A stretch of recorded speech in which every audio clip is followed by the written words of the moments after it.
Halo semuanya, ketemu lagi dengan saya. Apa kabar semuanya? Semoga kita semua baik-baik saja ya. Di video kali ini kita akan membahas tentang komponen biotik dan komponen abiotik. Nah, adik-adik mungkin tidak asing lagi dengan komponen biotik dan abiotik. Nah, kali ini kita akan belajar bersama tentang komponen biotik dan abiotik. Dan kita akan melihat apa itu komponen biotik dan abiotik dan seperti apa saja komponen abiotik dan komponen biotik itu. Nah, komponen biotik dan abiotik itu adik-adik sebenarnya kita temukan dalam kehidupan kita sehari-hari.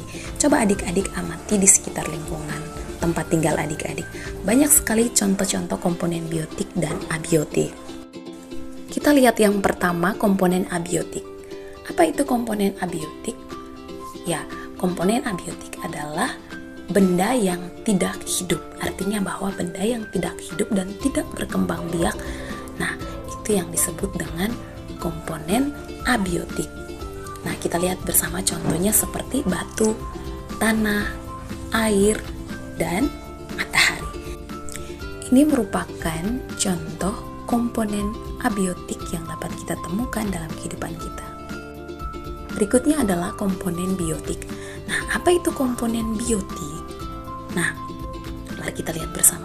Komponen biotik adalah komponen yang ada di sekitar lingkungan kita yang hidup dan berkembang biak. Contohnya seperti tumbuhan, hewan, dan manusia. Ini merupakan contoh komponen biotik yang ada dalam kehidupan kita sehari-hari. Nah, bagaimana adik-adik sampai di sini bisa paham? Nah, kita lanjut. Jadi adik-adik, komponen biotik dan abiotik itu sebenarnya saling berkaitan dan berhubungan, saling membutuhkan satu sama lain yang biasa disebut dengan ekosistem.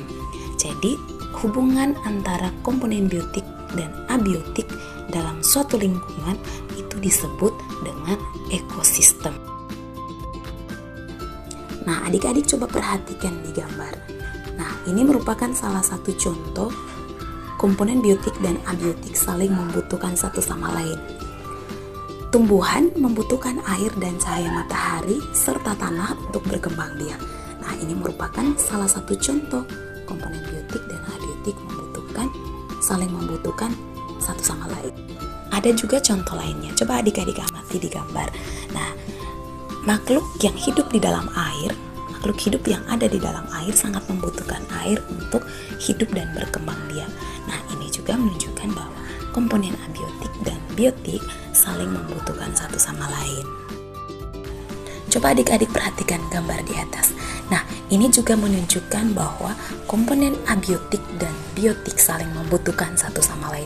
Pasti adik-adik pernah melihat gambar ini dan pernah mempelajari ini. Ini merupakan ekosistem sawah. Nah, jadi adik-adik yang perlu diingat adalah komponen biotik dan abiotik itu saling berhubungan satu sama lain. Komponen biotik itu benda yang ada di sekitar kita yang hidup dan berkembang biak.